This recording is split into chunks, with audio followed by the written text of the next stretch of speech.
በስመ አብ ወወልድ ወመንፈስ ቅዱስ አሐዱ አምላክ አሜን። ብሩካን የእግዚአብሔር ልጆች በእግዚአብሔር የተወደዳችሁ የዘላለም ፍቅር ያለው እግዚአብሔር አብ በቤቱ የተከላችሁ ውድ ልጁ ጌታችን ነፍሱን ቤዛ አድርጎ የሰጣችሁ በደሙ መፍሰስ ከሞት ባለጋራ በደሙ ክፍያ ገዝቶ ያዳነን የዳነ የተረፈ ያመለጠ ሕዝብ የሆናችሁ መንፈስ ቅዱስ የርስትን መውረሻ የዘላለም መንግስትን መውረሻ ማህተም የሰጣችሁ ሀብተ ወልድ ስመ ክርስትናን የተቀበላችሁ ብሩካን የእግዚአብሔር ልጆች ሁላችሁ እንደምን ቆያችሁ? ሁሉን የሚችል አምላክና መድኃኒት ኢየሱስ ክርስቶስ ከሰማያዊ አባቱ ከአብ ሕያው ከሚሆን ከመንፈስ ቅዱስ ጋር የተወደደ የተመሰገነ ይሁን። የእግዚአብሔር ልጆች በዚህ ቻናል ውስጥ የምትከታተሏቸው ትምህርቶች ነፍሶቻችን እንደሚጠግኑ በእውነት እርግጠኛ ነኝ። ቤተሰቦቻችን ሁላችሁ አብራችሁን ስለከረማችሁ ስለምትከርሙ እግዚአብሔር እናንተን ዘራችሁን ይባርክ። ስለ እግዚአብሔር ጉብኝት ረድኤት ነው የምንማረው። እርዳታው ከእግዚአብሔር ዘንድ የሆነለት በልቡም የላይኛው መንገድ የሚያስብ ሰው ምስጉን ነው ይላል ቅዱስ ዳዊት። እግዚአብሔር የረዳው ሰው የታደለ ነው። እግዚአብሔር የጎበኘው ሰው የታደለ ነው። ጠብቆ ተስፋ አድርጎ አንድ ቀን የመጎብኘት ቀን የመጣለት ሰው የታደለ ነው። ብዙ ዘመን ታግሶ መልስ የተቀበለ ሰው እግዚአብሔር ዘንድ የደረሰለት ሰው የታደለ ነው። መጽሐፍ ቅዱስ ላይ ለብዙ ዘመን በምክንያት ሳትወልድ የልብ ሐዘንተኛ ሆና ስለኖረች መጽሐፈ ሳሙኤል ቀዳማዊ ምዕራፍ 1 እና 2 ስናነብ ሐና ስለምትባል ሴት እናነባለን። እቺ ሴት በየዓመቱ በየመባቻው ወደ ኢየሩሳሌም ክብረ በዓል ለመሄድ ስትወጣ ባሏ ሕልቃና አስከትሏት የምትመጣ ሌላ ፍናና የምትባል ሴት ትመጣለች። እሷ ደግሞ ወላድ ናች፣ ብዙ ልጆች አሏት። ቤተ መቅደሱ በእግዚአብሔር ምሕረት አደባባይ ፍናና ሐናን ታስቀናት ነበር። ምክንያቱም ተረፈ መስዋዕቱን የሚቀበሉ ልጆች ያሏቸው ወላድ ሴቶች ነበሩ። ልጅ የሌላቸው እንደ ኃጢአተኛ እንደረከሰ እንደተቀሰፈ ስለሚቆጠሩ ተረፈ መስዋዕቱ ለእናቶች ነበር የሚሰጥ። በዚህ ምክንያት ተረፈ መስዋዕቱን ስትቀበል መታበሽቀው ሐና ነበር። በእግዚአብሔር ቤት ውስጥ እግዚአብሔር ያበርታሻል፣ አንድ ቀን እግዚአብሔር ያይሻል፣ ይጎበኝሻል የሚል ቅን ልብ ነበራት። ይልቁንም ምክንያት ያሳመማትን የሐናን ልብ ፍናና ትወጋ ነበር። እንግዲህ ይህንን ሐዘን ተሸክማ ነበረ የምትኖረው። የሰው ልጅ እንዳትስም ሳቃ እንድትኖር ነበር የምትኖረው። ነገር ግን አትቀርም ከእግዚአብሔር ቤት። ፍናና በትኖርም እሷ ግን አትቀርም፣ መባቻውም ላይ አትቀርም። ለእግዚአብሔር የምትናገረው ጉዳይ አላት። የት ትሄዳለች? ከእግዚአብሔር በቀር ሌላ ምን ሀገር አላት? አለ ሀገሩ በፍናና ብያዝም ግን ምን ሀገር አላት ከእግዚአብሔር ውጭ? ዝም ብላ ትመጣ ነበር እግዚአብሔር መቅደስ አምና። አንድ ቀን ይጎበኘኛል፣ ረድኤቱን ይልክልኛል ብላ ታመን ነበር።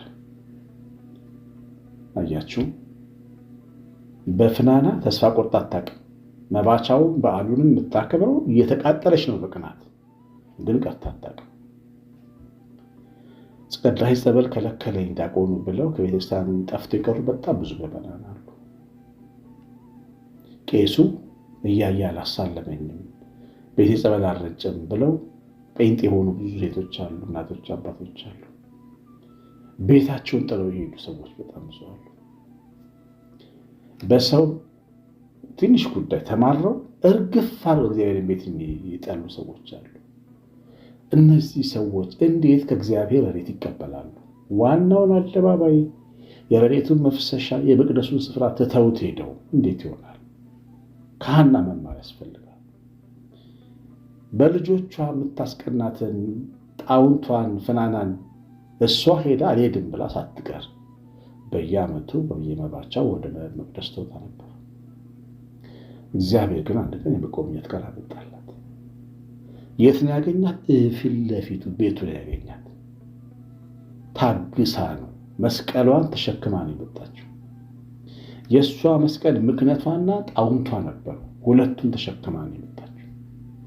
ልቦ ሐዘንተኛ ሆኖ ፊቷ የሰከረች መስላ ስትጸልይ ካህኑ ኤሊ የሰከረች ሴት እንደምትለፈልፍ አድርጎ ቆጥሯት ሁሉ ነበረ። ግን እንደዛም ሆና ግን ከነማዲያቷ መታለች እግዚአብሔር ቤት። ለእሷ እግዚአብሔር ከፍናና በላይ ነበር። መድኃኔዓለም ከምክንያቷ በላይ ነበር። ለእናንተ እግዚአብሔር ከማን በላይ ነው? ላኮረፋችሁ ሰዎች እግዚአብሔር ከማን ብልጡ አንሶባችሁ ነው ቅር ያላችሁ? እንዴት ነው ያንን ሙሉ ጌታ ማየት ያቃተን? ተስፋ ቆርጠን ከእግዚአብሔር ቤት እንድንቀር የሚያደርገን ምንድን ነው? የእግዚአብሔር ስህተቱ ቤት ውስጥ የሰውን እግዚአብሔር የማን ነው? ቤቴ ብሎ ኢየሱስ ክርስቶስ የመሰከረልን የጸሎት ቤት ይሆናል ያለው ቦታ የምንጠላችሁ ሰዎች መኖሪያ ቦታ እንደሆነ ለምን አሰባችሁ? ሰው ጠል በመሆን ምክንያት ከእግዚአብሔር የራቅን ሰዎች ቶሎ ብለን እንመለስ ወደ እግዚአብሔር። የእግዚአብሔርን ጉብኝት የምትፈልጉ ከሆነ እቤቱ ተገኝታቸው የምትቀበሉ። ይገርማቸዋል። ብዙ ጊዜ እግዚአብሔር ራእዮችን ሲልክ የሚልክላቸው ሰዎች በጥላዮች ውስጥ ያገኛቸው ናቸው።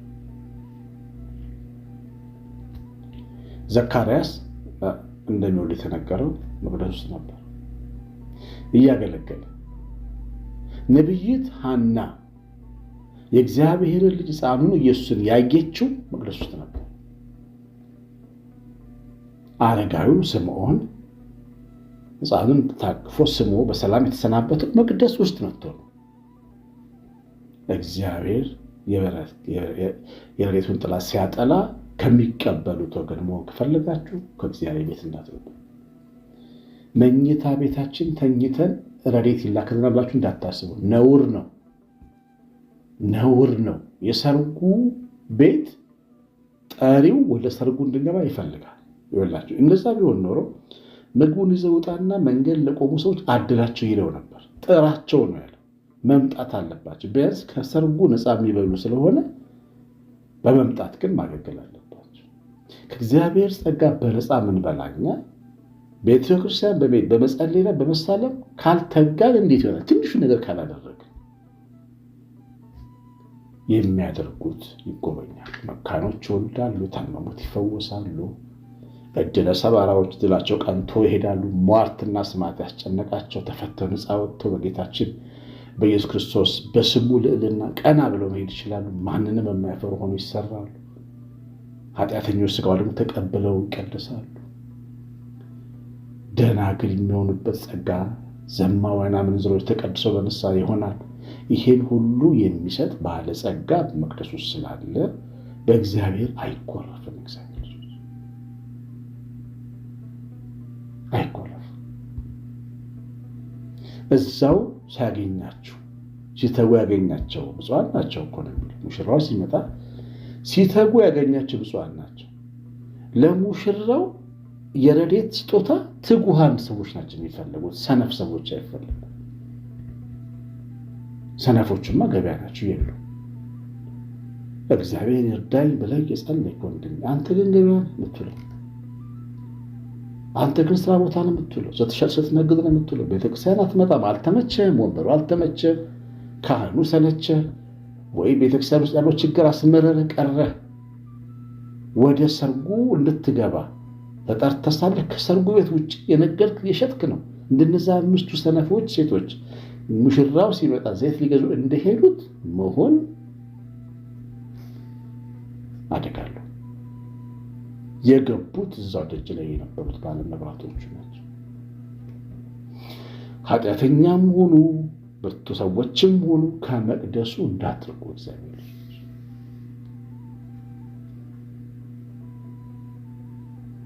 ይህ ቅዱስ ስፍራ ከጥንት ዘመን ጀምሮ ከፍ ያለ እግዚአብሔር ተራራ እንዳትወርዱ። እግዚአብሔር ቤት መሄድ እግዚአብሔርን የማክበር ምልክት ነው። ዛሬ እኔ ወዳጆች አሉ፣ ጓደኞች አሉ፣ ስወልድ መጥተው የሚጠይቁኝ፣ ሲያመኝ የሚጠይቁኝ፣ አኒቨርሰሪ ሳከብር የሚጠይቁኝ፣ ደስታዬን የሚካፈሉ፣ ድግስ ስደግስ፣ ጽዋ ሳደርግ፣ ማህበር ሳደርግ መጥተው እንጀራ የሚበሉ ጸበል የሚቀምሱ ብዙ ቤተሰቦች አሉ፣ ጓደኞቼ እኔ የምላቸው ሰዎች ግን ቤቴ ባይመጡስ? ጸበል ብጠራቸው ባይመጡ፣ ልደቴን ባይመጡ፣ ሰርጌን ባይመጡ፣ አንቨርሰሪን ባይመጡ አልቀየምም፣ ቅር አይለኝም። ጠሪ አክባሪ አይደለም። ወዳጅነት እኮ በጉብኝት ነው የሚታወቀው። እመቤታችን እኮ የኤልሳቤጥ ወዳጅ ስለነበረች እኮ ስድስተኛ ወር ተነስታ ወደ ተራራማው ሀገር የጎበኛት የሄደችው። ወዳጅነት በጉብኝት ነው የሚታወቀው። ጉብኝት ይፈልጋል።